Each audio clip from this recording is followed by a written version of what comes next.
Road Trip 2025, Easter Adventure to Utah was nothing short of amazing. Here's a quick highlight reel from the journey. Day 1 kicked off early, like 4 a.m. early.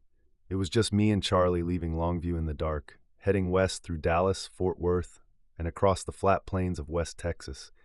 We made stops every hour and a half so Charles could get his zoomies in and chase the ball. You know you have to keep the doodle happy.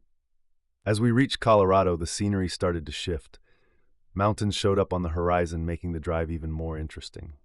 By dusk, we made camp at Medano Pass, just east of Great Sand Dunes National Park in the Sangre de Cristo Mountains. Now, from looking on the map, I thought this spot was a trailhead, but turns out our destination was at the top of a 9,000-foot mountain, still covered in patches of snow. Not a soul in sight. We didn't really research this spot, just followed an old lead from another overlander that shared coordinates back in 2021. We followed a forest road up until it almost got too technical. Luckily, we reached a campsite before I chickened out. Later found out Medano Pass Primitive Road was still closed for the season. Well, still, it turned out to be a perfect private campsite for me and Charlie.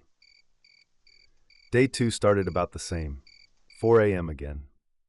We headed back down the mountain and were greeted by one of the most beautiful sunrises. The weather was perfect as we drove towards Grand Junction.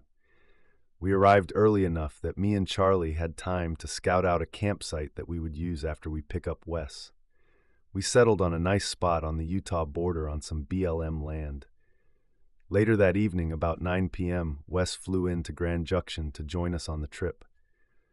I told Charlie Wes was about to join us, but he was not really prepared to see him. He lost his shit with excitement. Day 3. The full crew was assembled. We hit the road to Utah.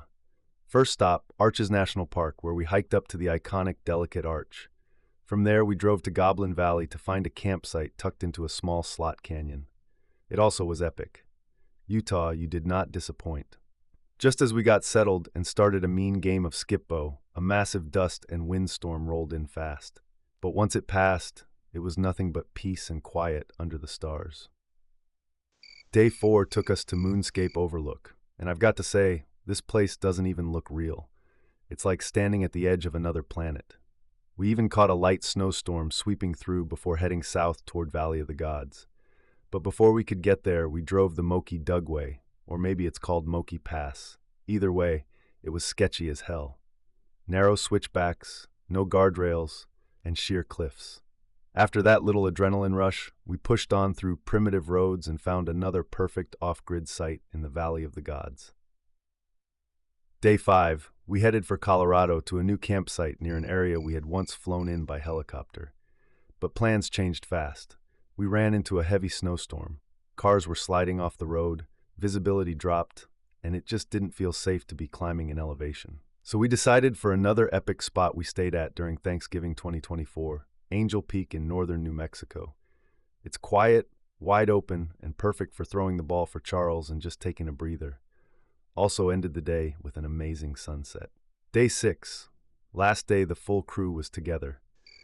We had to drop Wes off in Durango to catch his flight back to Longview. Then me and Charlie headed into Albuquerque, aiming for some of the best tamales on the planet, El Modelo's Mexican restaurant, but they were closed for Easter. Still craving tamales, we headed east to Palo Duro Canyon for our final night on the road. Day 7, the home stretch. Just 8 more hours behind the wheel, and we were back in Longview. We are already planning our next road trip to Utah.